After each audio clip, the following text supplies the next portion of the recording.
Hi viewers, అందరికీ నమస్కారం. దీపం పరబ్రహ్మ స్వరూపం అని అంటారు. దీపారాధన అనడంలోనే ఒక పరమార్థం ఉంది. దీపాన్ని వెలిగించడమని మన పెద్దలు చెప్పలేదు, దీపాన్ని పూజించడమని మన పెద్దలన్నారు. దీపం పరబ్రహ్మ స్వరూపం, ఆత్మస్వరూపం, మనోవికాసానికి, నవ్వులకు, సజ్జనత్వానికి, ఆనందానికి, సద్గుణ సంపత్తికి నిదర్శనంగా భావిస్తారు. ఏ ఇంట్లో అయితే దీపం వెలుగుతూ ఉంటుందో ఆ ఇంట్లో సకల దేవతలు కొలువై ఉంటారు మరియు ఆ ఇంట శ్రీ మహాలక్ష్మి ప్రవేశిస్తుందని ఋగ్వేదం చెప్తోంది. అలాంటిది దీపపు కుందుల్లో వేసిన వత్తులు పూర్తిగా కాలిపోతే మీ ఇంట్లో ఏమి జరుగుతుందో తెలుసా? అసలు దీపారాధన ఎందుకు చేయాలి? దీపారాధన వెనుక ఉన్న అంతరార్థం ఏమిటంటే, దేహం అనే ప్రమిదలో ఆయుష్ అనే నూనెని పోసి ఆత్మ అనే జ్యోతిని భగవంతుడు మనకు అందించాడు. ఇది ఎంతసేపు వెలుగుతుందంటే ఆయుష్ అనే ఆయిల్ ఉన్నంతసేపు నిలకడగా ఉంటాము. ఈ ఆయుష్ అనే ఆయిల్ తగ్గిపోగానే ఈ దేహం కొండెక్కుతుంది. ఎక్కడ నుండైతే వచ్చామో అక్కడికే లోపల జీవుడు చేరిపోతాడు. ప్రమిద అనే దేహమే మిగిలిపోతుంది. ఈ లోపే మనం చేయాల్సిన సత్కర్మలు చేయాలి. ఇది దైవారాధన యొక్క అంతరార్థం.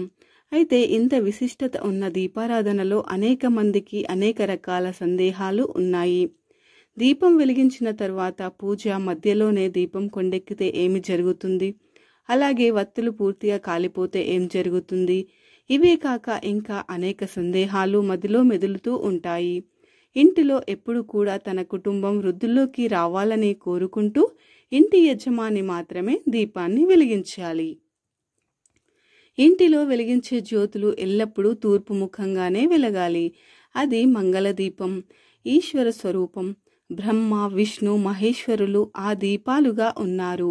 త్రిమూర్తుల స్వరూపమైన దీపాన్ని వెలిగించే కుందికి పసుపుని గాని గంధముని గాని పెట్టి కుంకుమ బొట్టు పెట్టి దీపం వెలిగించాక దీపం వద్ద కొన్ని పుష్పాలని కానీ అక్షింతలు కానీ ఉంచాలి. ఎందుకంటే ఇది మంగళదీపం. మనం దీపం వెలిగించి పూజ మధ్యలో ఉండగానో లేదు అంటే పూజ తర్వాతనో ఒక్కోసారి నూనె ఉండగానే గాలికి దీపము కొండెక్కుతుంది.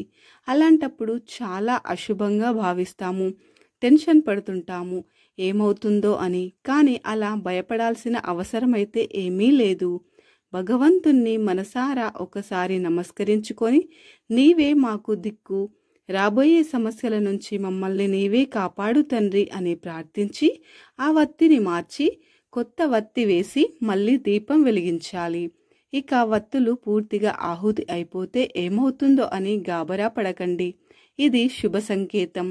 దీని వలన మన ఇంట్లో అంతా మంచి జరుగుతుంది, పాజిటివ్ ఎనర్జీ ఉంటుంది.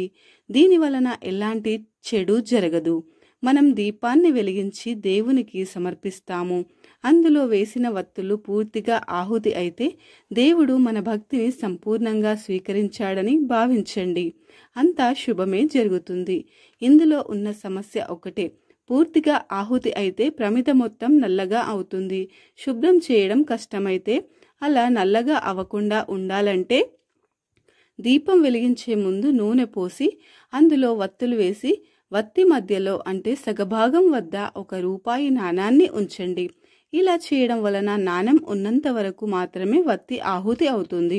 ప్రతినిత్యం కుందితో పాటు ఆ నాణాన్ని కూడా శుభ్రపరిచి మళ్ళీ ఉపయోగించుకోవచ్చు. ఈ వీడియో గనుక మీకు నచ్చినట్లయితే లైక్ చేయండి, షేర్ చేయండి. ఓం నమ శివాయ అనే చిన్న కామెంట్ పెట్టండి. అలాగే సబ్స్క్రైబ్ చేసుకోవడం మర్చిపోకండి ఫ్రెండ్స్. ధన్యవాదములు.